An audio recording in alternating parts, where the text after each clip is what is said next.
에드워드 모트라고 하는 사람은 초라한 술집에서 태어난 사람이었습니다. 그러니까 가정 환경이 굉장히 이렇게 또 이런 집안에서 태어났다 보니까 뭐 또 뭐 선한 것이 나오겠습니까? 그죠? 뭐 들리는 게 욕이고 싸움질하고 엎어치고 매치고. 그런데도 참 다행히도 그가 옷 만드는 그러한 장인을 만나서 그 옷장을 만드는 옷장을 만든 가구 만드는 장인을 만나가지고 그 가구를 만드는 그 일을 배우고 거기서 이제 일을 하게 되었었습니다.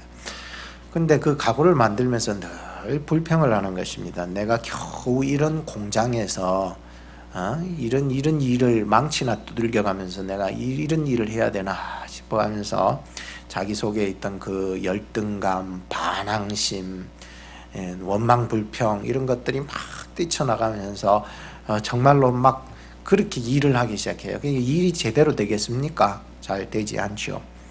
어느 날이었습니다. 추운 겨울날 런던의 거리를 배회하면서 작은 교회가 있어 들어가게 되었습니다. 그때 그 예배에 참석하면서 하나님께서 마치 망치로 자기를 두들겨 새로운 사람으로 만드시는 것을 경험하게 되었습니다. 그리고는 거듭나게 된 것입니다. 거기서 예수님을 만나게 되었죠. 그 후 변화를 받아서 그는 일기를 쓰는데 그 일기장에 이렇게 기록이 되었습니다. 내 망치는 이제 노래하며 춤을 춘다. 그리고 내 눈동자에는 생기가 돌고 내 마음속에는 생수가 솟는다. 예수님이 내 마음속에 계시기 때문이다. 이렇게 일기장에서 쓰게 되었다는 것입니다.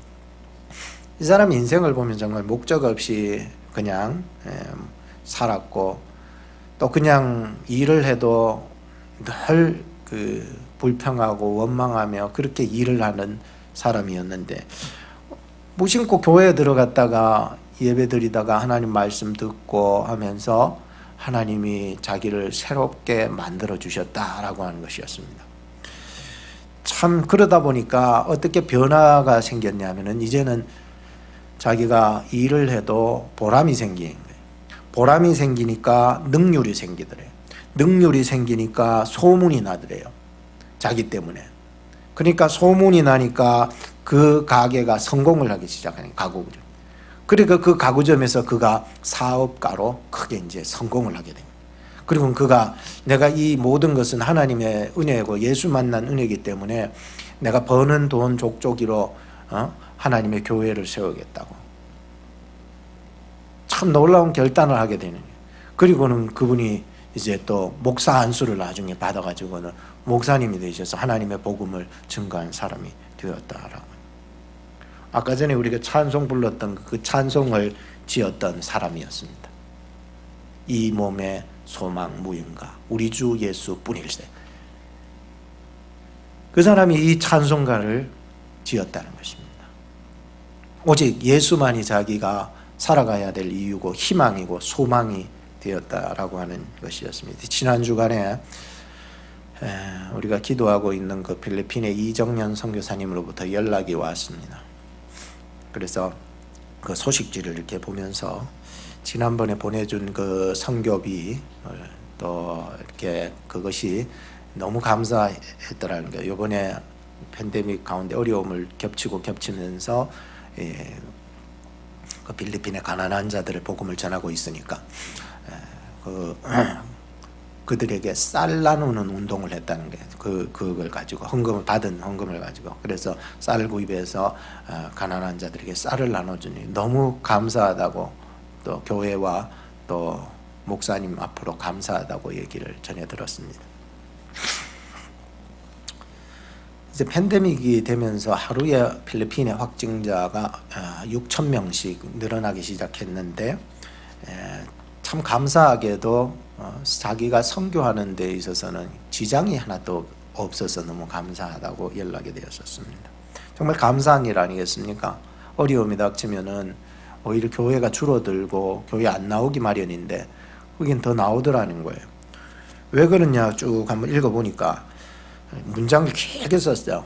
그리고 뭐 자기 교인들이라든지 관리 케어하는 분들에 대해서도 많이 이제 적었는데 한 분 한 분 다 적었는데 다 뭐 얘기할 수는 없고, 그 대부분의 사람들이 길거리에서 구걸하는 사람이거든요. 뭐 구걸하고 돈 돌라고 구걸하는 사람들인데, 이제 길거리에서마저도 이제 구걸을 제대로 하지 못하게 되다 보니까 이제 팬데믹 때문에 이제 어디로 모이냐면 교회로 모이더라는 거예요. 그러니까 교회가 이전보다도 사람들이 더 많이 와서 하나님을 예배하고 있어서 너무 감사하다는 것이었습니다. 많은 사람들을 거론했지만 다 얘기는 할 수 없고, 라몬이라고 하는 사람이 있는데, 이 라몬이라고 하는 청년이 그 아버지가 그 거리에서 나가가지고 기타를 치면서 구걸하는 사람이었어요. 그래서 기타를 치고 노래하면서 또 구걸을 하면서 그렇게 생계를 유지하는 사람이었는데, 그 아버지가 그런데 그 아버지가 그만 어디 아프다 그러는데 돈이 없으니까 병원도 못 가고, 나중에는 그렇게 얘기하고는 석 달 있다가 그만 뭐 치료도 못 받고 이제 돌아가시게 되었습니다. 근데 이분이 그 기타를 잘 치다 보니까 교회에 한 번씩 와가지고 특송도 하고 막 그런 분이었어요. 그러니까 얼마나 마음이 안타깝겠습니까? 치료 한 번 제대로 못 받아보고 아프다 했다가 돌아가셨으니까. 근데 그 아들이 이제 라몬인데, 라몬이 아버지의 그 신앙을 이어받아 교회에서 얼마나 열심히 잘하는지, 교회에서 아버지를 이어받아 자기도 찬양도 하고 말이죠. 식사 때마다 뭐 가난한 사람들이 많이 오니까 그 봉사도 하고 막 이런 일들을 많이 해나가고 있었다라고 하는 것입니다. 그리고는 무엇보다도 자기가 소망이 하나가 있는데, 자기도 뭐 목사님처럼, 이정년 목사님은 아예 안 보이시잖아요. 소경이니까 안 보이시는데, 목사님도 저렇게 하시는데 나도 목회자가 돼야 되겠다라고 하는 소망을 가지고 그리고는 신학교에 들어가게 된 것입니다. 그래서 교회에서는 다 지원을 못 해주니까는 이 라몬이라고 하는 청년, 이 신학교에 다닌 청년을 지원해 줄 수 있는 사람을 연결시켜주고, 또 교회에서는 또 목회자로 잘 성장할 수 있도록 지도하고 있다라고 하는 내용을 보면서, 참 이런 불우한 가운데서도 이런 청년이 소망을 가지고 목회자로서 하나님 나라 의를 위해서 살아가고자 하는 소망을 가지고 있었다라고 하는 것이 참 감사한 거예요. 참 희망이 있는 것 같아요. 지난주간 지지난주 계속 큐티 생활을 우리가 해나가고 있죠. 해나가면 있어서 주일날은 꼭 10편을 읽게 되어 있는데, 이렇게 플랜이 그렇게 짜 있잖아요. 그래서 10편을 읽다가 39편을 보게 된 날이 있었어요. 그래서 39편을 보면서 참 좋은 말씀이 딱 들어오는 게 13절 끝에 말씀인데, 나의 건강을 회복시키소서, 이 말씀이 딱 들어오는 거예요. 그리고는 메모해 두었어요. 메모해 두고 제가 7월 달이 되면 이제 회복이라는 주제를 가지고 말씀 전할, 이 말씀을 한번 전해야 되겠다 싶어서 메모를 해 두었다가 이제 7월 첫 주가 되면서 이제 지난주에 하나님의 말씀을 이제 회복에 대해서 전하면서 10편 39편을 이제 펼쳤습니다. 그리고 몇 번이나 읽고 듣고 계속 연구하면서 10편 39편을 이끌어 나가는 키워드를 발견하게 되었습니다. 그게 뭐냐면은 바로 7절 말씀인데, 7절에 보면 주여 내가 무엇을 바라리까, 나의 소망은 주께 있나이다, 이 말씀이었어요. 이 말씀이 10편 39편의 전체를 여는 키워드가 되더라고요. 그래서 이 말씀이 39편이지만 앞서 이제 38장에 보면은 다윗이 밧세바와의 그 간음 사건 때문에 굉장히 사람이 영혼이 피폐가 되어 있었어요. 38장이 그렇고요. 그래서 39장이 이제 피폐된 그 영혼만 피폐되면 되는데, 영혼만 피폐되는 게 아니에요, 여러분들. 영혼이 피폐되면 함께 뭐가 따라오느냐 하면은 육체의 건강도 같이 피폐됩니다. 아주 무너지게 됩니다. 그렇기 때문에 38장을 쭉 읽어보면 이렇게 나오는데요. 거기 보면은 뭐 다 읽을 수는 없지만 4절에 보면은 내 죄악이 내 머리에 넘쳐서 그 무거운 짐 같으니 감당할 수 없나이다. 얼마나 자기가 죄 지은 거에 대해서 그 무게가 컸으면은 짓눌려서 내가 이거를 무거워서 감당 못하겠다 하죠. 또 38장 5절에 보면 내 상처가 썩어서 악취가 나오니 나의 우매한 연고로다. 자기가 얼마나 우매했던 짓을 했는가 생각하고요. 6절에 보면 내가 아프다, 내가 심히 구부러졌으며 종일토록 슬픔 중에 다니나이다. 7절에 보면 내 허리에 열기가 가득하고, 허리가 이제 그 힘을 발휘하지 못한다는 건 그 말이거든요. 허리가 힘을 발휘하지 못하고 내 살에 성한 곳이 없나이다. 8절에 내가 피곤하고 심히 상하였음에 마음이 불안하여서 신음하나이다. 그러니까 여러분 듣기만 해도 얼마나 다윗의 지금 상황이 얼마나 영혼이 피폐하고 육체가 완전히 무너지고 있었던가라고 하는 것을 우리가 볼 수가 있죠. 그런데 오늘 39장에 보면은 그 피폐해진 영혼과 육체와 이 몸이 39장에서 어떻게 다윗이 회복되어져 가는지의 그 과정을 기술하고 있었던 것이었습니다. 그래서 야, 참 좋은 말씀이다라고 생각하면서 함께 이 말씀을 가지고서 세 가지로 좀 쉐어했으면 좋겠다고 생각이 들었습니다. 그 첫 번째로는 뭐냐면은 침묵입니다. 두 번째는 뭐냐면은 화입니다. 분노 말이죠. 그리고 세 번째 마지막은 회복 기도입니다. 이 세 가지 주제를 가지고서 다윗이 회복해 나가는 그 과정들을 우리 살펴보고자 하는 것입니다. 첫째는 침묵입니다. 1절 말씀에 보면 내가 말하기를 나의 행위를 조심하여 내 혀로 범죄치 아니하리니 악인이 내 앞에 있을 때에 내가 내 입에 재갈을 먹이리라 하였도다. 내가 잠잠하여 선한 말도 바라지 아니하니 나의 근심이 더 심하도다. 내가 잠잠하고 입을 열지 9절에 보면 내가 잠잠하고 입을 열지 아니하오문 주께서 이를 행하신 영고니이다. 그러니까 자기가 입을 열지 하고 침묵했던 것에 대한 모든 말씀이 1절과 2절과 9절에 딱 나오고 있었습니다. 회복의 기간에는요, 잠시 말을 멈추고 입을 열지 않을 필요가 있습니다. 말을 많이 한다고 해가지고 다 되는 것만 아니기 때문입니다. 입을 열면 열수록 점점 안 좋아지는 경우들이 있기 때문에 입을 다물고 침묵을 통해서 하나님께서 일하시기를 기다릴 필요가 있었다는 것입니다. 그렇다고 뭐 영영 너는 입 다물어라 그렇게 하는 것은 절대 아니지만은 다윗처럼 하나님이 입을 열어주실 때까지는 입을 다물고 침묵하는 것이 회복에 있어서 굉장히 중요한 작용을 하고 있었다는 것을 발견하게 되었습니다. 이사야서 53장 7절 말씀에 보면 그가 곤욕을 당하여 괴로울 때에도 그의 입을 열지 아니하였음이며 마치 도수장으로 끌려가는 어린 양과 털 깎는 자 앞에서 잠잠한 양과 같이 그의 입을 열지 아니하였도다. 누구 얘기입니까? 예수님의 얘기 아닙니까? 예수님께서는 십자가를 지시고 골고다로 올라가실 때에도 그 입을 열지 않으셨습니다. 군병들이 그를 조롱하고 채찍질하고 옷을 벗겨 나눠 가질 때에도 그는 입을 열지 아니하였습니다. 그리고 가시면류관을 씌우고 손에 못을 박고 옆구리에 창을 찌를 때에도 예수님은 입을 열지 아니하셨습니다. 고난의 그 시간에 예수님은 입을 열지 않으셨습니다. 왠줄 아십니까? 조용히 자기 희생을 감수하시면서 구원을 이루시는 시간이 필요했던 것이었습니다.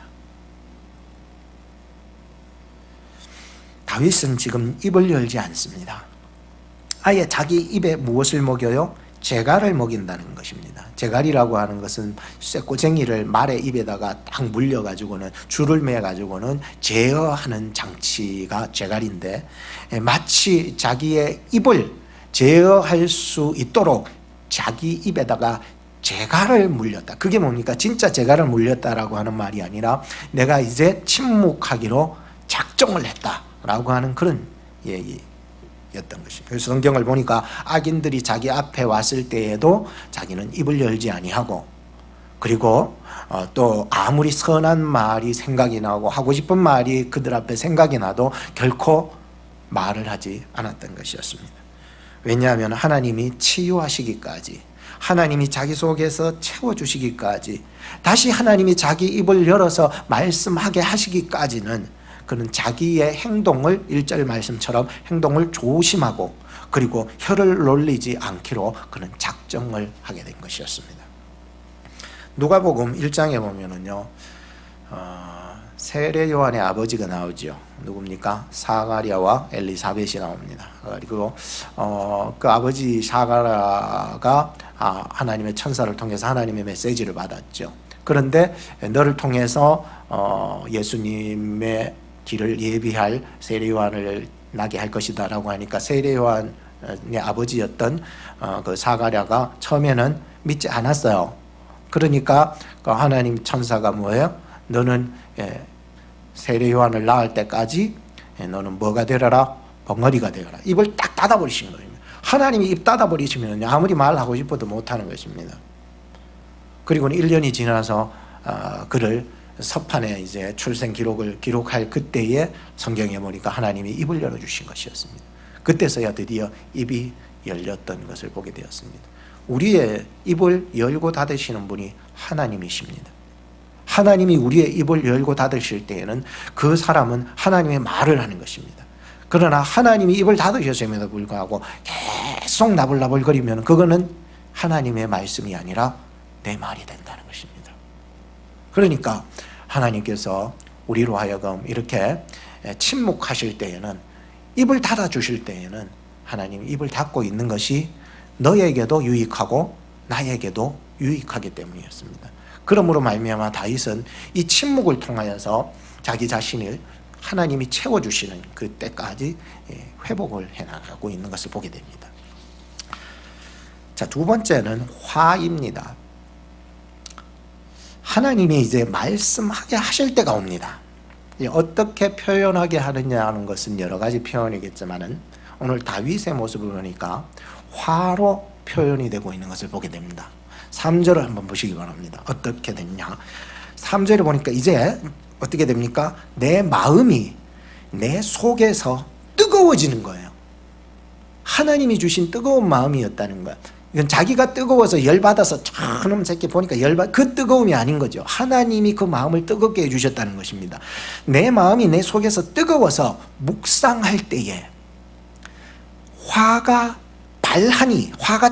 표출되었다는 게, 분노가 표출되었으니 나의 혀로 말하기를, 말해 나가기 시작했습니다. 다윗은 침묵하면서 하나님을 기다렸더니 드디어 하나님께서 그 마음을 뜨겁게 하셔서 그의 입을 통해서 화가 발산되게 됩니다. 그동안 닫혔던 그 입이 이제는 열리기 시작한 것이었습니다. 성경을 이렇게 쭉 여러분들이 전체 훑어보면 성경적인 화는요, 뭐냐 하면은 불의에 대한 공의를 실현할 때 일어나는 것이 화입니다. 우리가 보통 살아가면서도 저 자식 저거 못돼 먹었네 하면서 뭐가 일어납니까? 화가 일어나죠. 불의에 대한 공의를 실현할 때 일어나는 것이 화라라고 하는 것입니다. 그래서 보통 우리가 화 열딱지가 탁 오르고 스팀이 막 오를 때에는 불의를 참지 못하는 내 정의감 때문에 이 화가 발산이 되게 됩니다. 그 꼴을 못 보기 때문에. 그래서 꼴을 보니까 도대체 안 되겠다 싶으니까 이제 화가 발산하게 되는다는 것이죠. 그래서 화라고 하는 그 원문의 의미라고 하는 것은 불로 태워서 소멸시켜버린다라고 하는 것이 화입니다. 뭐 신약 성경에 하나님께서는 구약 성경에 하나님께서는 노아 때에 그 물로서 완전히 다 쓸어버리셨듯이 앞으로 다가올 시대에는 하나님이 종말에는 불로서 다 태워버리신다. 하나님이 완전히 쓸어버리시고 소멸시켜버리시고 뭐 태워버리시고 완전히 없애버리시고 다 엎어버리실 때에 이 화라는 표현을 쓰게 됩니다. 사람도 화가 나면 어떻게 돼요? 막 부서뜨리잖아요, 그죠? 열대주선에 화낸 적 있죠? 김명환 씨도 화낸 적 있죠? 저도 화낸 적이 있어요. 화가 날 때 화가 나는 거예요. 그러면 어떻게 해요? 엎어버리잖아요. 저희 아버지는요, 화가 나면요, 밥 먹다가요, 밥상 네모나잖아요. 들고 엎어버립니다. 그러니까 얼마나 화가 나면은 밥상을 들어 그러니까 화가 나면 엎어버리는 게 다 필요 없다. 이건 다 없애버리겠다. 이걸 화라고 하는 원어적인 의미라고 하는 것입니다. 그런데 사람도 화가 나면 이렇도록 무서운데 사람이 화나는 건 정도는 뭐 진짜 무서운 게 아닙니다. 하나님이 화가 나시면은요, 그건 끝장나는 것이에요. 예수님께서도 분노를 하신 적이 있어요, 없어요? 화를 내신 적이 있어요.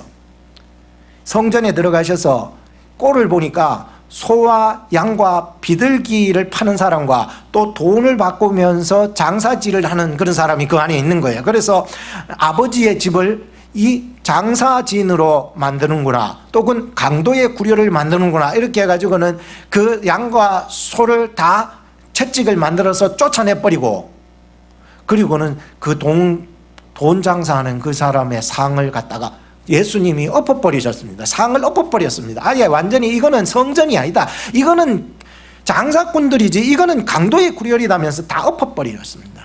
예수님께서 얼마나 화나셨으면 그렇게까지 하셨을까요?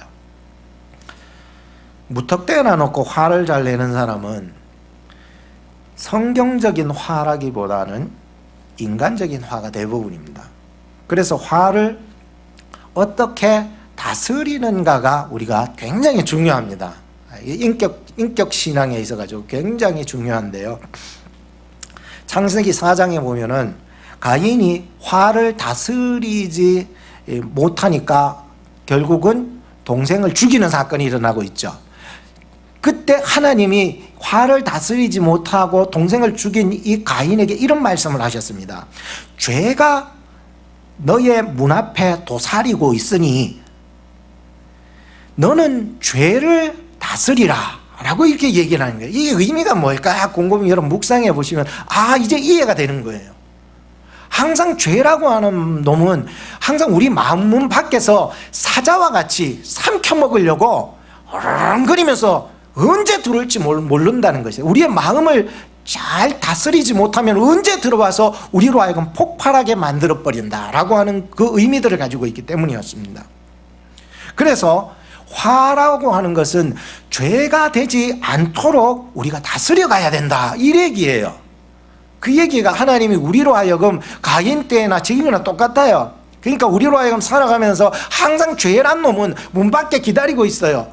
언제 들어갈까 싶은데 화를 잘 다스리는 놈은 이 죄라는 놈이 우리 속으로 들어와서 이 분을 내어서 화를 내서 죄를 범치 않게 만든다는 거예요. 그러니까 우리는 이 화를 어떻게 다스리는가가 굉장히 중요했기 때문에 여기에 대해서 한번 생각을 해보니까 한의사들은요, 이 화를 다스리는 지압법이 있더라고요.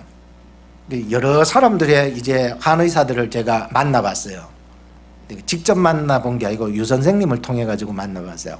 그래서 많이 만나보고 이렇게 화라고 하는 것을 어떻게 총 6가지의 지압법이 있었습니다. 그 첫째는 이마의 중간에 여기 인당혈이라고 하는데, 인당혈을 자꾸만 이렇게 마사지 하듯이 눌려주라는 거예요. 꼭 눌려주는 게, 스트레스가 들어오면 인당혈을 눌려주라는 거예요. 화가 나려고 하면 인당혈을 눌려주라고 하는 거예요. 두 번째는 사람이 화가 나면 어디를 두드려요? 가슴을 치는 게, 이 가슴 정중간 여기, 요 위에 여기를 꽉 눌려주라는 게, 명치 바로 위에입니다. 여기를 꽉 눌려주, 아플 거예요, 여러분. 명치 바로 위에를 꽉 눌려주라는 거예요. 그리고 세 번째는 내괄현인데, 내괄현은 손목 끝에서 세 손가락 딱 올리고는 그 세 손가락 위에 바로 지점을 꼭 눌려 주물러 줘야 된다는 것입니다. 이 화를 내리는 방법. 그 다음에는 네 번째는 소부혈인데, 주먹을 꽉 쥐면은 새끼손가락이 맞닿은 손바닥이 있어요. 마치 여기쯤 되겠죠. 여기쯤 돼. 새끼손가락이 맞닿은 이 지점, 손금이 있는 여기 지점을 꽉 눌려주라는 거예요. 그러면 화가 가라앉는다는 것입니다. 그리고는 다섯 번째는 태중혈인데, 발등을 눌려줘야 되는데 첫 번째 발가락과 두 번째 발가락 사이 그 윗부분을 꾹 눌려주라는 거예요. 그리고 여섯 번째는 용천혈인데, 용천혈은 발바닥 이런 데 딱 보면은 3분의 이 지점 위쪽 지역을 중간을 꽉 눌려주라는 거예요. 내가 나도 화가 있기 때문에 이렇게 한 번씩 다 눌려봤습니다. 신기하게도 화가 수그러드는 것 같아요. 희한하죠. 미국의 3대 대통령이었던 토마스 제퍼슨이라고 하는 사람이 자기의 서재실에 그렇게 기록했답니다. 화가 나면 10가지를 세고 상대를 죽이고 싶으면 100가지를 세라. 이게 딱 붙여놓고 그렇게 국정을 운영했다라고 하는 것입니다. 그러니까 화는 내야 될까요? 말아야 될까요? 내지 말았으면 좋겠는데 안 내면 자기 죽습니다. 우라통이 터져 죽습니다. 그 꼴 못 봅니다. 어떻게 이게 화 안 내고 삽니까? 그죠? 화를 내고 삽니다. 화를 내십시오. 그러나 받아줄 수 있는 사람이 있으면 화를 내십시오. 받아줄 수 있는 그릇이 되는 사람이 되면은 화를 내셔야 됩니다. 누가 있을까요? 요즘은 부모님한테 화를 자주 내는데 부모님도요, 참 얼마나 우라통이 터지겠습니까? 그 다 받아주면. 그죠? 그래서 화를 표출할 때 오늘 다윗의 모습을 보니까 사람에게로 한 것이 아니라 그 화의 표출이 누구에게로 발산이 됐냐면은 하나님께로 발산이 되었다는 거야. 제가 그걸 보면서 참 놀라운 진리를 깨달았어요. 하나님, 다윗의 신앙이군요.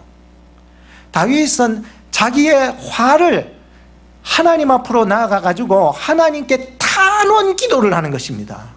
마치 사무엘의 어머니 한나가요, 막 술 취한 듯이 하나님 앞에 막 억울하잖아요. 이거 가만히 있으면 안 되잖아요. 그렇게 하나님 앞에서 막 술 취한 듯이 기도했다가 아닙니까? 하나님 앞에서 이 화를 표출할 때에 이 다윗은 이 신앙의 그 모습으로, 기도하는 모습으로 표현이 되었다는 것입니다. 하나님은 자비로우십니다. 사람은 무자비합니다. 하나님은 인자하십니다. 사람은 그렇지 못해요. 하나님은 다 들어주셔요. 희한하죠. 우리 하나님 아버지는요, 자기에게 와서 내 자녀가 막 토해내고 막 억울합니다, 하나님 이렇게 해도요, 하나님은 다 들어주셔요. 들어줄 수 있는 사람이 있으십니까? 그럼 그 사람한테 가서 하십시오. 근데 들어줄 수 있는 사람이, 그런 그릇이 될 사람이 없으면 다윗처럼 이 화가, 바람이 하나님께 말해 나가기 시작했다는 것입니다. 제가 미국에 처음에 와서 저희 아내가 그러더라고요. 이제 미국 생활을 시작하면서 저희 아내도 좋았는지, 여보 당신은 목회할 때에 참 스트레스 받을 거 있으면은 자기한테 다 얘기하래요. 참 고맙더라고요. 그래서 그때부터 화가 나면은 아내한테 이야기하기 시작했습니다. 했더니 얼마 못 가서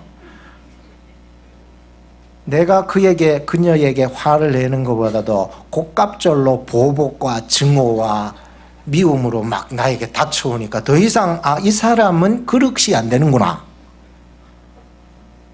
그래서 화를 안 내려고 그렇게 몸부림쳐 나가기 시작하는데 그것도 잘 안 됩니다. 저희 아내의 모습과 그 모양과 아내의 꼴, 모양이라고 그러죠. 아내의 모양, 꼴을 이렇게 보면은, 물론 아내가 또 남편의 모양, 꼴을 보면은 속이 터지죠. 속이 터지지만은 그게 이제, 그럼에도 불구하고 이제 다윗의 오늘 말씀을 의지해서 우리가 함께 노력해 나갈 필요가 있습니다. 다윗은요, 화가 일어날 때에 그 화의 발산을 사람에게로가 아니라 하나님에게로 표현을 돌려버렸다라고 하는 것입니다. 오늘도 우리가 화날 때에 이 화를 막 하면은 이게 그렇게 되는 거죠. 그래서 안 된다는 것인데, 왜 그러냐 하면은 화가 나면은 몸에서 스트레스 호르몬을 분비하기 시작한대요. 이 몸이라고 하는 게 희한하죠. 그러면 스트레스 호르몬이 분비되면 뇌로 전달되는데 딱 15초 걸린답니다. 누가 나를 열받게 하잖아요. 그러면은 뇌에 전달되는 데까지 15초가 걸립니다. 성질 급한 사람은 이 15초 상간에도 무슨 일이 터질지 몰라요. 그런데 15초에서 뇌가 그거를 스트레스 호르몬을 이제 분비하고 있습니다라고 인지를 시작하게 만들면은 그 뇌에서 화를 내려야 된다, 네 몸이 살기 위해서는 너 화를 내려야 된다, 내려야 된다 그러면서 신경 전달 물질을 만들어내기 시작한다는 것입니다. 이 몸이 참 희한하죠. 그 신경 전달 물질을 만들어내는데 몇 분이 걸리냐면 15분이 걸린답니다. 그러면은 이 신경 전달 물질이 다 만들어지면 몸으로 퍼지면서 이것이요, 화가 없어진다는 것이에요. 희한하죠. 그래서 이 과학적으로 이걸 보면서 야, 15분이 중요하구나. 스트레스 받고 화가 나면은 15분을 어떻게 화를 잘 조절하느냐에 달려 있는 것입니다. 그래서 여러분들이 이런 말씀을 잘 듣고 하나님, 화가 없을 수는 없지만 이걸 조절하기 위해서는 다윗처럼 기도의 형태로 가시든 또는 또 이렇게 얘기한 것처럼 또 15분 동안 이 분을 어떻게 잘 조절해야 될까라고 생각하면 몸에서 이 신경 전달 물질이 우리로 하여금 화를 없애준다고 하는 것입니다. 그러니까 우리 몸이 참 희한하게 만들어진 것 같습니다. 마지막 세 번째는 회복 기도입니다. 회복 기도라고 하는 말이 참 이제 너무 좋은 것 같아요. 이제부터 이제 4절부터 13절까지가 회복에 대한 기도 내용이 쭉 나오고 있습니다. 이 얘기를 뭐 하나하나 풀어가자면은 뭐 너무 길기 때문에 제가 좀 줄이고 해서 간략히 보고자 합니다. 이 네 가지 기도 제목이 우리가 이 7월달 첫 주부터 이제 기도해 나가야 될 제목이 되길 바래요. 그 첫째가 뭐냐면은 나의 연약함을 깨달을 수 있도록 기도하십시오. 이 다윗이 이제 자기의 이 회복 기도를 첫 번째 문장 속에서 제가 그 깨달은 건데, 그 보니까 4절에 나의 연약함을 깨닫게 해달라고 기도하고 있었습니다. 사람이요, 나의 연약함을 모르면 항상 자기가 옳다고 생각을 하는 거예요. 나는 강하다고 생각하는 거예요.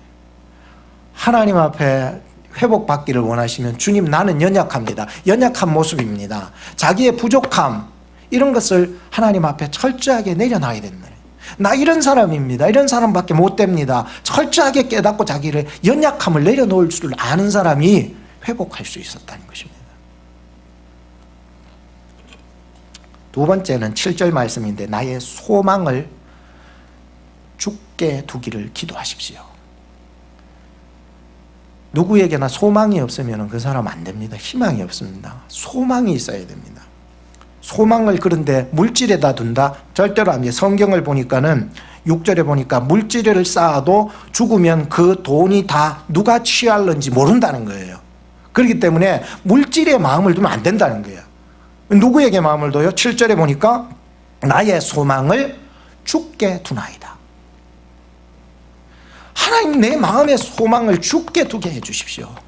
자꾸만 세상에 두지 않게 해주십시오. 사람에 두지 않게 해주십시오. 나의 소망을 하나님께 두기를 원합니다. 주님, 내 소망은 하나님뿐입니다.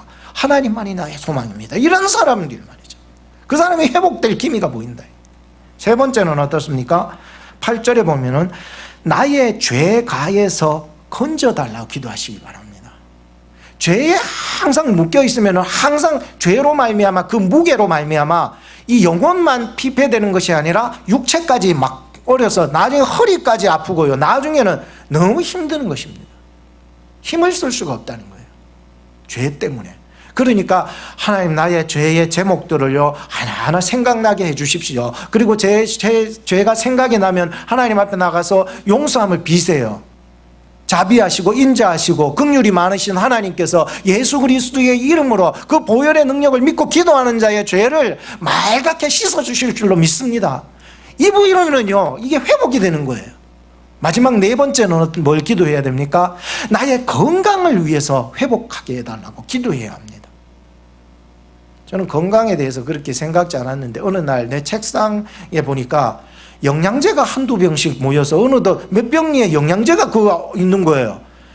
저는 평생 건강할 줄 알았어요. 평생 머리가 안 빠지는 줄 알았다 했겠네요. 평생 머리가 안 하얘질 줄 알았어요. 어느 날 보니까 머리가 희끗희끗 하얗게 올라오는 거예요. 머리가 작년보다 더 많이 빠지는 거예요. 건강도 작년보다 더 안 좋아지는 거예요. 그러니까 내 책상에는 어느덧 나도 모르게 놓여져 있는 영양제를 보고 깜짝 놀랐어요. 아니, 내가 이런가? 내가 이렇게 결핍한 상태였던가? 라고 하는 것을 발견하게 된 것이었습니다. 여러분, 건강을 위해서 기도하십시오. 그리고 하나님이 주신 이 자연 만물을 통해 주신 영양제도 섭취해야 되겠더라고요. 건강이 있을 때 건강을 지켜나가시기 바라요. 건강이 없으면 건강을 지켜나갈래도 뛸 수가 없기 때문에, 걸을 수가 없기 때문에 지켜나갈 수가 있어요. 지금 걸을 수 있을 그때에 걸을 수 있기를 바랍니다. 하나님 앞에 주님, 나의 건강을 지켜주시옵소서. 내 건강만 지키면 됩니까? 내 자녀들의 건강을 지켜주시옵소서. 저희 아내와 저희 남편을 위해서 건강을 지켜주시옵소서. 부모님의 건강을 지켜주시옵소서. 우리 교인들의 건강을 지켜주시옵소서. 하나님 앞에 내어 맡기오니 주님 지켜주시옵소서. 하나님께 맡길 수밖에 없습니다. 하나님 지켜주시옵소서. 그리고 내게 주어진 모든 건강을 유지하는 방법들을 지켜나갈 수 있도록 인도하여 주십시오. 여러분, 건강이 무너지면요, 돈보다도 중요한 게 뭐예요? 건강이더라고요. 아무리 돈을 많이 모았어도요, 건강 한번 잃어버리고 무너지면요, 그 많은 돈을 다 퍼부어도 건강을 다 회복하기가 어려운 것입니다. 우리의 육체의 건강뿐만 아니라 영적인 건강을 지켜나가시기 바랍니다. 우리 옆에 사람한테 인사합시다. 건강하게 삽시다. 네? 여러분들의 영혼이 잘된 같이 범사가 잘되고 강건하기를 예수 그리스도의 이름으로 축복합니다. 기도하겠습니다. 주여, 우리가 무엇을 바라리이까? 우리의 소망이 주님밖에 없습니다. 다윗이 회복이 필요했듯이 오늘 우리도 회복이 필요하지 않겠습니까? 우리의 연약함에서, 연약한 그 감정에서, 연약한 그 의지에서, 연약한 그 한계성에서 우리를 건져주시고 예수 그리스도 안에서, 말씀 안에서 소망을 얻어 참 보람을 느끼며 살아가는 건강한 우리 교회, 건강한 우리 가정, 건강한 우리나라, 건강한 우리 영혼이 되게 하여 주시옵소서. 우리를 회복시키기 위하여서 다시 오실 우리 구주 예수 그리스도의 이름으로 기도하옵나이다. 아멘.